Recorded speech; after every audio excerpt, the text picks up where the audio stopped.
സ്നേഹിതാവായ ദൈവമേ, ജോബിൻ്റെ പുസ്തകത്തെ ആസ്പദമാക്കി ജോബിൻ്റെ ജീവിതത്തിൽ സംഭവിച്ച ദൗർഭാഗ്യകരമെന്ന് മനുഷ്യൻ വിശേഷിപ്പിക്കുന്ന സംഭവങ്ങളെ ആത്മീയമായ ആഴങ്ങളിലൂടെ മനസ്സിലാക്കുവാനുള്ള കൃപ ഞങ്ങൾക്ക് നൽകണമേ എന്ന് പ്രാർത്ഥിക്കുന്നു.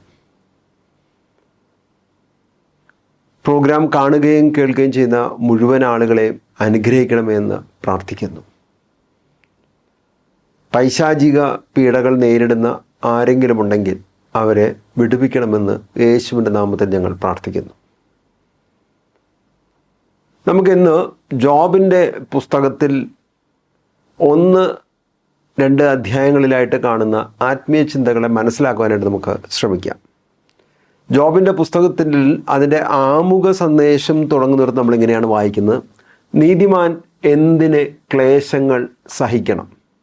ഈ പ്രശ്നത്തെ അപഗ്രഥിച്ച് പരിഹാരം കാണുക.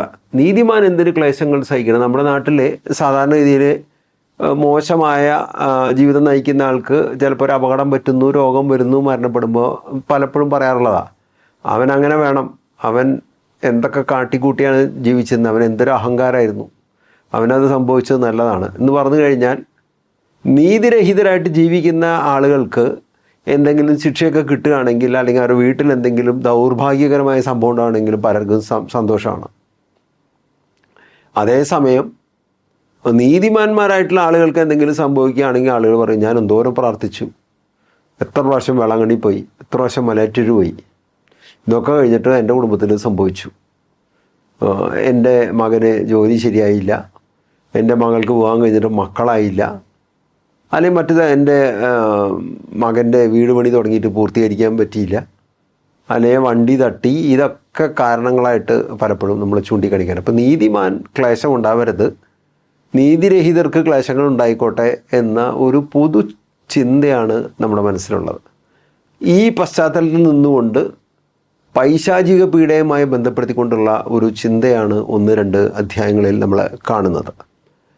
1-ാമത്തെ അധ്യായത്തിൽ ജോബിനെ പരിചയപ്പെടുന്ന സമയത്ത് ഇങ്ങനെയാണ് പറയുന്നത്: തിന്മയിൽ നിന്ന് അകന്ന് ദൈവഭക്തനായി ജീവിച്ച അവൻ നിഷ്കളങ്കനും നീതിനിഷ്ഠനും ആയിരുന്നു. ഇപ്പം ജോബിൻ്റെ ഗുണങ്ങൾ പറയുന്നത്: 1, തിന്മയിൽ നിന്ന് അകന്ന് ജീവിക്കുന്നു, ദൈവഭക്തനായി ജീവിക്കുന്നു, നിഷ്കളങ്കനായി ജീവിക്കുന്നു, നീതിനിഷ്ഠനായി ജീവിക്കുന്നു. അവന് 7 ആൺമക്കളും 3 പെൺമക്കളും ഉള്ളതായിട്ടും പറയുന്നു. മാത്രമല്ല ജോബിൻ്റെ സമ്പത്തിനെ കുറിച്ച് പറയുന്നുണ്ട്. 7000 ആടുകൾ, 3000 ഒട്ടകങ്ങൾ, 500 ജോഡി കാളകൾ അല്ലെങ്കിൽ 1000 കാളകൾ, 500 പെൺകഴുതകൾ, എണ്ണമറ്റ ദാസന്മാർ എന്ന് പറഞ്ഞു കഴിഞ്ഞാൽ അന്നത്തെ കാലത്തെ ഏറ്റവും വലിയ അതിസമ്പന്നന്മാരിൽ ഒരാളും അതേസമയം നിഷ്കളങ്കനും നീതിനിഷ്ഠനുമായിരുന്ന ആളായിരുന്നു. നമുക്കൊരു പൊതുധാരണയുണ്ട്, നീതിയൊക്കെ പ്രവർത്തിച്ച ബിസിനസ് ചെയ്യുന്ന ആളുകളോട് ചോദിച്ചു കഴിഞ്ഞാൽ പലരും പറയുന്നതാണ്, എല്ലാ കാര്യവും നിയമപ്രകാരം ചെയ്താൽ ജീവിക്കാൻ, ബിസിനസ് ചെയ്യാൻ പറ്റില്ല, അതുകൊണ്ട് ഇത് കുറച്ച് കള്ളത്തരമൊക്കെ കാണിക്കണം, അത് കണക്കിൻ്റെ കാര്യത്തിലായാലും എന്തിൻ്റെ കാര്യത്തിലായാലും കുറച്ച് പരിപാടിയൊക്കെ നടത്തിയാലേ നടക്കുകയുള്ളൂ എന്ന് പലപ്പോഴും പറയാറുണ്ട്. ഈ ജോബ് ഇങ്ങനെയൊക്കെ ആണെങ്കിലും ജോബിൻ്റെ മക്കളെക്കുറിച്ച് പറയുന്നൊരു കാര്യമുണ്ട്. അവരുടെ വീട്ടിൽ ഇടയ്ക്കിടയ്ക്ക് പാർട്ടികളൊക്കെ നടക്കും, സൽക്കാരങ്ങൾ നടക്കുന്നു. മക്കൾ മാറി മാറി പാർട്ടി നടത്തും. സമ്പന്നരായിട്ടുള്ള ആളുകളാണ്, സ്വാഭാവികമായിട്ട് അതൊക്കെ സംഭവിക്കും. പക്ഷെ ജോബ് ഒരു കാര്യം ശ്രദ്ധിച്ചിരുന്നു: സൽക്കാര ദിനങ്ങൾ കഴിയുമ്പോൾ പുത്രന്മാർ പാപം ചെയ്ത് ദൈവത്തിൻ്റെ അപ്രീതിക്ക് പാത്രമായിട്ടുണ്ടാകാം എന്ന് വിചാരിച്ച് ജോബ് അവരെ വിളിച്ചു വരുത്തി ശുദ്ധീകരിക്കുകയും അതിരാവിലെ എഴുന്നേറ്റ് ഓരോ പുത്രന് വേണ്ടി ദഹനബലി അർപ്പിക്കുകയും ചെയ്യുമായിരുന്നു. ഇത് നമുക്കുള്ള ഒരു ദൈവിക സന്ദേശമാണ്. പല ആളുകളും ഇന്ന് പറയുന്നൊരു കാര്യമാണ്, ഞങ്ങൾ പള്ളിയിലൊക്കെ പോകുന്നുണ്ട്, പക്ഷെ മക്കളൊന്നും കാര്യങ്ങൾ കറക്റ്റായി പോകുന്നില്ല, ഞങ്ങൾ പറഞ്ഞാൽ കേൾക്കുന്നില്ല.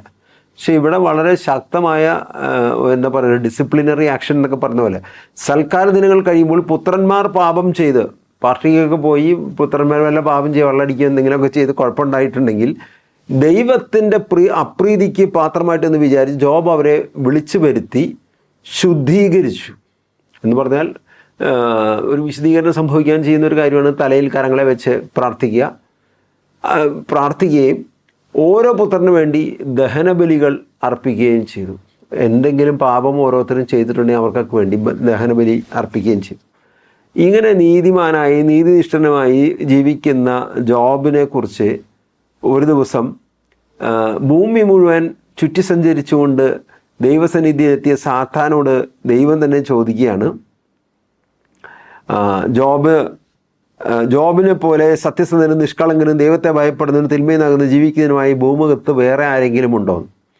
അപ്പോൾ സാത്താൻ അതിന് കൊടുക്കുന്നൊരു മറുപടിയുണ്ട്. ജോബ് ദൈവത്തെ ഭയപ്പെടുന്നത് വെറുതെയാണോ?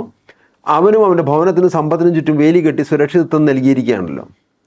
അവനും ജോബിന് വ്യക്തിപരമായൊരു സംരക്ഷണം, അവൻ്റെ ഭവനത്തിന്, അതായത് അവൻ്റെ വീട് എന്ന കെട്ടിടം മാത്രമല്ല ഭാര്യ മക്കൾ എന്നിവർക്കും, അവൻ്റെ സമ്പത്തിനും ആത്മീയമായും ഭൗതികമായിട്ടുള്ള എല്ലാ സമ്പത്തിനും ചുറ്റും വേലി കെട്ടി സുരക്ഷിതത്വം നൽകി. വേലി കെട്ടി സുരക്ഷിതത്വം നൽകി എന്ന് പറയുന്ന സമയത്ത് പണ്ട് കാലത്ത് നമ്മുടെ നാട്ടിലുള്ള മുള്ളുവേലി കെട്ടി വെച്ചു എന്നല്ല നമ്മൾ മനസ്സിലാക്കേണ്ടത്. മാലാഖമാരുടെ ദൈവികമായ സംരക്ഷണം ജോബിനും ജോബിൻ്റെ ഭാര്യയ്ക്കും മക്കൾക്കും സമ്പത്തിനും മൃഗസമ്പത്തിനും കാലികളുടെ സമ്പത്തിനും ഒക്കെ ഉണ്ടായിരുന്നു. അവൻ്റെ പ്രവൃത്തികളെ അനുഗ്രഹിച്ച് അവൻ്റെ സമ്പത്ത് വർദ്ധിപ്പിക്കുകയും ചെയ്തു. അതുകൊണ്ടാണ് ദൈവത്തെ ആരാധിക്കുന്നതെന്ന്. കർത്താവ് ഈ മറുപടി കേട്ട് കഴിഞ്ഞ സമയത്ത് ഇങ്ങനെ സാത്താനൊരു അനുമതി കൊടുക്കുകയാണ്, അവനുള്ള സകലത്തിന്മേലും നിനക്ക് അധികാരം നൽകുന്നു. സാത്താന് ദൈവം ഒരു ദൈവികമായ ഒരു അനുഗ്രഹം കൊടുക്കുകയാണ്, ജോബിനെ പരീക്ഷിക്കുവാനായിട്ട് അല്ലെങ്കിൽ ജോബിനെ പരിശോധിക്കുവാനായിട്ട് അനുവദിക്കുന്നു. സാത്താൻ കർത്താവിൻ്റെ സന്നിധിയിൽ നിന്ന് കടന്നു പോകുന്നു, ജോബിനെ പരീക്ഷിക്കുവാനായിട്ട് കടന്നു വരുന്നു. ഇനിയുള്ള കാര്യങ്ങളാണ് നമ്മൾ ശ്രദ്ധിച്ച് കേൾക്കേണ്ടത്.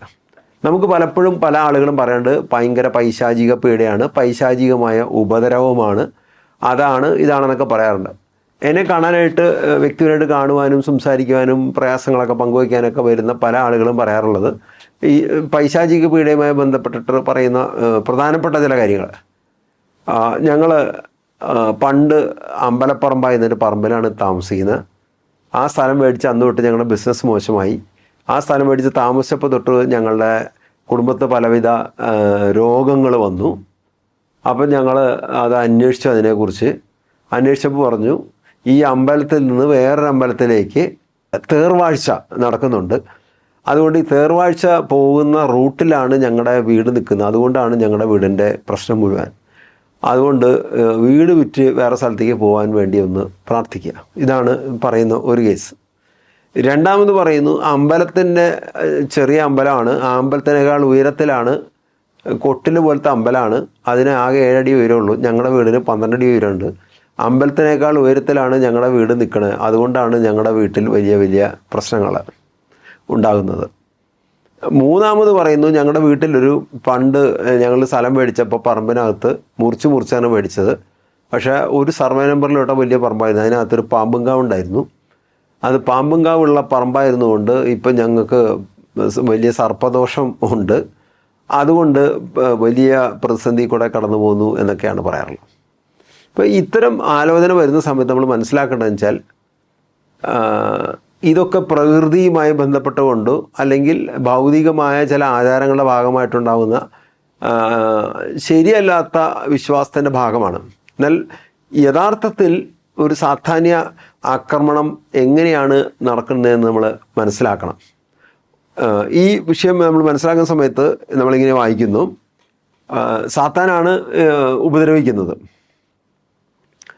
ഒരു ഭൃത്യൻ ജോബിൻ്റെ അടുക്കൽ വന്ന് പറഞ്ഞു, ഞങ്ങൾ കാളകളെ പൂട്ടുകയായിരുന്നു, കഴുതകൾ സമീപത്ത് മേഞ്ഞുകൊണ്ടിരുന്നു. പെട്ടെന്ന് ഷേബാക്കാർ വന്ന് വേലക്കാരെ വാളിനാക്കി അവയെ അപഹരിച്ചു കൊണ്ട് പോയി. ഞങ്ങൾ കാളകളെ പൂട്ടുകയായിരുന്നു. 500 ജോഡി കാളകളെ ജോബിനുണ്ടായിരുന്നു. ഈ കാളകളെ പൂട്ടിക്കൊണ്ടിരിക്കുന്നു. 500ഓളം കഴുതകൾ അവിടെ ഉണ്ടായിരുന്നു. അപ്പോൾ ഈ 1000 കാളകളെയും 500 കഴുതകളെയും ഷേബാക്കാരായിട്ടുള്ള ആളുകൾ വന്ന് കാവൽക്കാരെ കൊന്ന് ഈ 1500 മൃഗങ്ങളെയും കൊണ്ട് പോയി എന്ന് പറഞ്ഞു കഴിഞ്ഞാൽ വലിയ സാമ്പത്തിക ദുരന്തം ഉണ്ടാകുന്നു. നല്ല കൊഴുത്ത ഈ ട്രാക്ടറിനൊക്കെ പകരം ഉഴുവാൻ ഉപയോഗിക്കുന്ന കാളകൾക്ക് ഏകദേശം ഒരു 40,000 രൂപയെങ്കിലും ഇന്ന് ഇന്ത്യയിൽ വിലയുണ്ട്, ഏറ്റവും ചുരുങ്ങിയത്. അപ്പോൾ ഒരു 1000 കാള പോകണമെന്ന് പറഞ്ഞു കഴിഞ്ഞാൽ ഏകദേശം 1000 ഇൻറ്റു 40,000 4 കോടി രൂപയുടെ സമ്പത്ത് ഒറ്റയടിക്ക് നഷ്ടപ്പെടുന്നു. 500ഓളം കഴുതകളെ നഷ്ടപ്പെടുന്നു. ഒരു കഴുതയ്ക്ക് ഈ മലമ്പ്രദേശങ്ങളിലൊക്കെ ഭാരം ചുമക്കാൻ ഉപയോഗിക്കുന്ന കഴുതകൾക്ക് ഏറ്റവും ചുരുങ്ങിയത് 10,000 രൂപ വിലയുണ്ട്. എന്ന് പറഞ്ഞ ഒരു 50 ലക്ഷം രൂപ അപ്പോൾ തന്നെ നഷ്ടപ്പെടുന്നു. ഒരു 4.5 കോടി രൂപയുടെ ഒരു ബിസിനസ് ലോസ് നഷ്ടപ്പെടുന്നു. മാത്രമല്ല, സാത്താൻ ഒരു വ്യക്തിയെ ആക്രമിക്കുന്ന സമയത്ത് പല തലത്തിൽ ആക്രമിക്കുന്നു. ഒന്നാമത്തെ ആക്രമണം ഈ കാളകളെ പറയുന്നുണ്ട് പൂട്ടുകയായിരുന്നു. അല്ലെങ്കിൽ സാത്താൻ ഒരു ജോബിനെ ആക്രമിച്ചപ്പോൾ ഒന്ന് അവൻ്റെ കൃഷി സമ്പത്തിലും കൃഷിയെ സഹായിക്കുന്ന കാലി സമ്പത്തിനെയാണ് ആക്രമിച്ചത്. മാത്രമല്ല അവയെ എല്ലാം നശിപ്പിക്കുന്നു, അല്ലെങ്കിൽ അവരുടെ കാർഷികമായ വരുമാനത്തെ തകർക്കുന്നു. ഇപ്പോഴും പല ആളുകളും വന്നിട്ട് പറയാറുണ്ട്, തെങ്ങിന് മണ്ടരി വന്നു, കഴുങ്ങിന് മഹാളി വന്നു, ജാതി മൂക്കുന്നതിന് മൂക്ക് ഒഴിഞ്ഞു പോയി എന്നൊക്കെ പറഞ്ഞത് നിങ്ങളുടെ കാർഷിക മേഖലകളിൽ സാധാരണഗതിയിൽ മരുന്നടിക്കുകയും മറ്റു കാര്യങ്ങളും അതിനുള്ള വളം ചെയ്യുകയും ഒക്കെ ചെയ്തിട്ടും അതിൽ നിന്ന് യഥാർത്ഥം നിങ്ങൾക്ക് ലഭിക്കത്തക്ക വരുമാനം ലഭിക്കുന്നില്ലെങ്കിൽ ഒരു പക്ഷേ, ഒരിക്കലും അത് തറപ്പിച്ച് പറയാൻ പറ്റില്ല, ഒരു പൈശാചിക പീഡകളുടെ സ്വാധീനം മൂലം ആയേക്കാം ഇത്തരം കാരണങ്ങൾ ഉണ്ടാകുന്നത്. ദേശത്ത് വ്യാപകമായ തരത്തിൽ മഹാമാരി വരുമ്പോൾ എല്ലാവർക്കും അത് ബാധിക്കുന്ന പോലെയല്ലല്ലോ ഒരു വ്യക്തിക്ക് മാത്രം സംഭവിക്കാതിരിക്കുന്നത്. എല്ലാവരുടെയും വീടുകളിൽ തെങ്ങ് നല്ല കായ്ഫലം കൊടുക്കുന്ന ഒരു പ്രത്യേക പറമ്പിൽ മാത്രം അതില്ലാതെ പോകുന്നുണ്ടെങ്കിൽ അവിടെ എന്തെങ്കിലും കുഴപ്പമുണ്ട്, അതിന് യാതൊരു സംശയമില്ല. അപ്പോൾ ഒന്ന്, കാർഷിക മേഖലയെയും അതിനെ ഉപകരിക്കുന്ന മൃഗസമ്പത്തിനെയും ഒരു ലൈഫ് സ്റ്റോക്കുമായി ബന്ധപ്പെട്ട മുഴുവൻ സാധനങ്ങൾ നഷ്ടപ്പെടുന്നു. 2, നമ്മൾ കാണുന്നു അഗ്നി ഇറങ്ങി ആടുകളെയും ദാസന്മാരെയും നശിപ്പിച്ചു കളഞ്ഞു. ജോബിന് 7000-ഓളം ആടുകൾ ഉണ്ടെന്നാണ് പറയുന്നത്. അതിൽ 7000 ആടുകൾ ഉണ്ടായിരുന്നു എന്ന് സ്പെസിഫിക് ആയിട്ടൊരു കണക്ക് പറയുന്നുണ്ട്. ഈ 7000 ആടുകളെയും അഗ്നി ഇറങ്ങി നശിപ്പിച്ചു കളഞ്ഞു. അല്ലെങ്കിൽ നമ്മുടെ നാട്ടിൽ കെട്ടിടം തീ പിടിക്കാണ്ടിരിക്കാൻ ഫയർ ഇൻഷുറൻസ് ഒക്കെ എടുക്കണമെന്ന് പറയാം. അന്ന് അതിനുള്ള ഇൻഷുറൻസ് സംവിധാനം ഇല്ലാതിരുന്നുകൊണ്ട് ഒറ്റയടിക്ക് 7000 കാളകൾ നശിച്ചു പോകുന്നു, തീ പിടിച്ച് നശിച്ചു പോകുന്നു. 7000 ആടുകൾ നഷ്ടപ്പെട്ടു എന്ന് പറഞ്ഞു കഴിഞ്ഞാൽ ഒരാടിന് ഒരു 20,000 രൂപയെങ്കിലും വെച്ച്, സാധാരണ ആടാണെന്ന് ധരിക്കുക, വലിയ വില കൂടിയ ജാമനപ്പാരി എന്നൊക്കെ പറയുന്ന ബ്രാൻഡഡ് ആടുകളല്ലെങ്കിൽ 7000-ഓളം ആടുകൾ മരണപ്പെട്ടു എന്ന് പറഞ്ഞു കഴിഞ്ഞാൽ ഏകദേശം 1,40,00,000 രൂപയുടെ ബിസിനസ് ലോസ് സംഭവിക്കുന്നു. ആടുകൾ നശിപ്പിക്കപ്പെടുന്നു എന്ന് പറഞ്ഞു കഴിഞ്ഞാൽ പരിപൂർണമായിട്ടും ഒരു ലൈഫ് സ്റ്റോക്ക് ഡയറി റിലേറ്റഡ് ആയിട്ടുള്ള വരുമാനങ്ങളും. ആദ്യം ടില്ലിയുന്ന ഉഴുന്ന നെൽവയലുകളെ, ഗോതമ്പ് വയലുകളൊക്കെ ഉഴുന്ന ആളുകളെയാണ് ആക്രമിച്ചതെങ്കിൽ, കൃഷിയാണ് നശിപ്പിച്ചെങ്കിൽ, ഇപ്പോൾ കാലി വളർത്തലുമായി ബന്ധപ്പെട്ടിട്ടുള്ള മുഴുവൻ വരുമാന മാർഗങ്ങളെയും അഗ്നി വന്ന് നശിപ്പിച്ചു കളയുന്നു. 3 നമ്മൾ കാണുന്നു, അപ്പോൾ ആദ്യം വന്ന് ഷേബാക്കാരാണ് ആക്രമിച്ചെങ്കിൽ ഇപ്പോൾ വേറെ ആൾക്കാരെ കൽദായർ വന്ന്, അല്ലെങ്കിൽ സിറിയൻ ആളുകൾ വരുന്നു, വേലക്കാരെ ആക്രമിച്ച് കൊന്നിട്ട് ഒട്ടകങ്ങളെ പിടിച്ചുകൊണ്ടുപോയി. ജോബിന് പറയുന്നുണ്ടെന്നാണ് 3000-ഓളം ഒട്ടകങ്ങളുണ്ടെന്നാണ് 1-ാമത്തെ അധ്യായത്തിൽ 3-ാമത്തെ വാക്യത്തിൽ പറയുന്നത്. ഒരു ഒട്ടകത്തിന് ഏകദേശം ഒരു 2 ലക്ഷം രൂപ വെച്ച് കണക്ക് കൂട്ടുകയാണെങ്കിൽ ഏകദേശം ഒരു എത്രയാണ് 6 കോടി രൂപയോളം ത്തിൻ്റെ നഷ്ടം ജോബിന് സംഭവിക്കുന്നു. അപ്പോൾ ഈ ഒട്ടകങ്ങളെ പിടിച്ചു കൊണ്ടുവന്നത് എന്താണ്?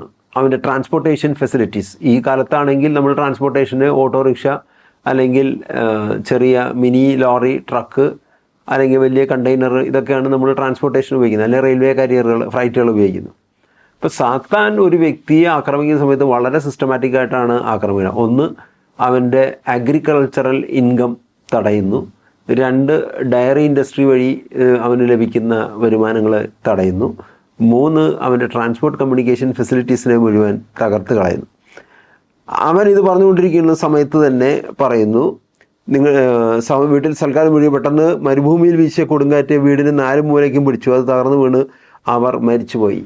വീട്ടിൽ ഫംഗ്ഷൻ നടക്കുന്ന സമയത്ത് വലിയ ഒരു കൊടുങ്കാറ്റ് വീശുന്നു, വീട് ഇടിഞ്ഞു പൊളിഞ്ഞ് വീഴുന്നു. വീടിനുള്ളിലായി ഉണ്ടായിരുന്ന ജോബിൻ്റെ 7 ആൺമക്കളും 3 പെൺമക്കളും മരിച്ചുപോയി എന്ന് വിവരം അറിയിക്കുന്നു. ഞാൻ ഈ പറഞ്ഞത് പലപ്പോഴും വന്നിട്ട് പറയാറുണ്ട്, സാത്താൻ ആക്രമിക്കുന്ന സമയത്ത് 1-ാമത്തെ ടൂൾ ഒരിക്കലും ഒരു വ്യക്തിയല്ല. ജ്ഞാനസ്നാനം സ്വീകരിച്ച്, കുമ്പസാരിച്ച്, കുർബാന സ്വീകരിച്ച്, വ്യക്തിപരമായി പ്രാർത്ഥിച്ച്, കുടുംബ പ്രാർത്ഥനയിൽ ആയി ഇരിക്കുന്ന ആരെയും സാത്താൻ വ്യക്തിപരമായിട്ട് 1-ാമത്തെ ചുവടിൽ ആക്രമിക്കില്ല. അപ്പോൾ സാധാരണഗതിയിൽ സംഭവിക്കുന്ന ഇതാണ്. ഒന്ന്, കാർഷിക മേഖലയെ അല്ലെങ്കിൽ വ്യാവസായിക മേഖലയെ അല്ലെങ്കിൽ ബിസിനസ് മേഖലയിൽ ഒരു സാധാന്യ ആക്രമണം സംഭവിക്കുന്നു. അപ്പോൾ കാർഷിക മേഖലയോ വ്യാവസായിക മേഖലയോ ബിസിനസ് മേഖലയിലാണ് ആദ്യ തകർച്ച സംഭവിക്കുന്നത്. അത് പല തരത്തിലാകാം. ഇപ്പോൾ ഒരാൾ ഈ അടുത്ത ദിവസങ്ങളിൽ പറഞ്ഞു, ഞാൻ എൻ്റെ ബിസിനസ് നിർത്തി, കെട്ടിടമൊക്കെ വാടകയ്ക്ക് കൊടുത്തു, വാടക കിട്ടി സമാധാനമായിട്ട് നിൽക്കുകയാണ്, റെൻ്റൽ ഇൻകമാണ് പോണേന്ന് പറഞ്ഞു. കുറച്ച് നാൾ കഴിഞ്ഞപ്പോൾ ചോദിച്ചു എങ്ങനെയുണ്ട് റെൻ്റൽ ഇൻകം പോണു. അയാളിപ്പോൾ വാടകയും തരില്ല, സ്ഥലം ഒഴിഞ്ഞു തരില്ല, കേസും വഴക്കും വയ്യ വലിയായി എന്ന് പറഞ്ഞു കഴിഞ്ഞാൽ ഒരു പൈശാചിക പീഡ വരുന്ന സമയത്ത് ആ പീഡയ്ക്കുള്ള പരിഹാരമാണ് ഉണ്ടാക്കേണ്ടത്. അല്ലാതെ മാനുഷികമായ പരിഹാരം ഉണ്ടാക്കി കഴിഞ്ഞാൽ ഒരിക്കലും ആ പരിഹാരം യഥാർത്ഥത്തിലേക്ക് കടന്നു വരുന്നില്ല. അപ്പോൾ ഒന്ന് മനസ്സിലാക്കേണ്ടത്, ഒരു സാധാന്യ ആക്രമണം കടന്നു വരുന്ന സമയത്ത് either it attacks an industry or business or an agriculture, whatever what gives an income to you, that will be destroyed by Satan and its satanic forces. രണ്ടാമത് നമ്മൾ കാണുന്നു ഒരു ഡയറി റിലേറ്റഡ്, ഇപ്പോൾ സാധാരണ ആളുകൾ ഇപ്പോൾ പശുവെ വളർത്തുന്നു, കോഴിയെ വളർത്തുന്നു, ആടിനെ വളർത്തുന്നു, കോഴിമുട്ട വിൽക്കുന്നു, അല്ലെങ്കിൽ പോൾട്രി ഫാമിംഗ് നടത്തുന്നു, പിഗറി നടത്തുന്നു, പിഗ് ഫാം നടത്തുന്നു, ഇതിനൊക്കെ നാശം സംഭവിക്കുന്നു. 3, ഒരു ട്രാൻസ്പോർട്ട് കമ്മ്യൂണിക്കേഷൻ ഫെസിലിറ്റീസ്. അന്ന് ദീർഘമായ യാത്ര, പ്രത്യേകിച്ച് മരുഭൂമിയിലൂടെയൊക്കെ യാത്ര നടത്താനും വസ്തുവകകൾ കൊണ്ടുപോകാനും ഒട്ടകങ്ങളെ ഉപയോഗിക്കുന്നു. ആ ഒട്ടകങ്ങളെ ആക്രമിക്കുന്നു, കൊലപ്പെടുത്തുന്നു, പിടിച്ചുകൊണ്ട് പോകുന്നു എന്ന് പറഞ്ഞു കഴിഞ്ഞാൽ ഒരു വ്യക്തിയെ ക്രിപ്പിൾ ചെയ്യാൻ പറ്റിയ ഏറ്റവും നല്ല കാര്യം എന്താണ്? അയാളുടെ ട്രാൻസ്പോർട്ട് കമ്മ്യൂണിക്കേഷൻ ഫെസിലിറ്റീസ് ഇല്ലാതാക്കുക. ഒരാളുടെ ഇപ്പോൾ എല്ലാ കാര്യങ്ങളും ആധാർ ലിങ്ക്ഡാണ്, മൊബൈൽ ലിങ്ക്ഡാണ്, ഗൂഗിൾ പേ ആണ് പേയ്മെൻറ്റ് സംവിധാനം വരുന്നത്, ബാങ്കിൽ പോകണ്ട. അങ്ങനെ നിൽക്കുന്ന സമയത്ത് മൊബൈൽ ഫോൺ പോയി കഴിഞ്ഞാൽ ടെലികമ്മ്യൂണിക്കേഷൻ ഫെസിലിറ്റീസ് തകരുന്നു. അല്ലെങ്കിൽ വാഹന സൗകര്യം ഇല്ലാതായി കഴിഞ്ഞാൽ, ബന്ദ് വന്നു, ബസ്സിൽ യാത്ര ചെയ്യാൻ പറ്റില്ല, ട്രെയിനിൽ യാത്ര ചെയ്യാൻ പറ്റില്ല, ഫ്ലൈറ്റിൽ യാത്ര ചെയ്യാൻ പറ്റുന്നില്ല, അതിൻ്റെ ട്രാൻസ്പോർട്ട് കമ്മ്യൂണിക്കേഷൻ ഫെസിലിറ്റീസിനെ മുഴുവൻ തകർക്കുന്നു. ഇതൊക്കെ കഴിയുമ്പോഴാണ് വീടിന്മേലുള്ള ആക്രമണം, പൈശാചികമായ ആക്രമണം വരുന്നത്.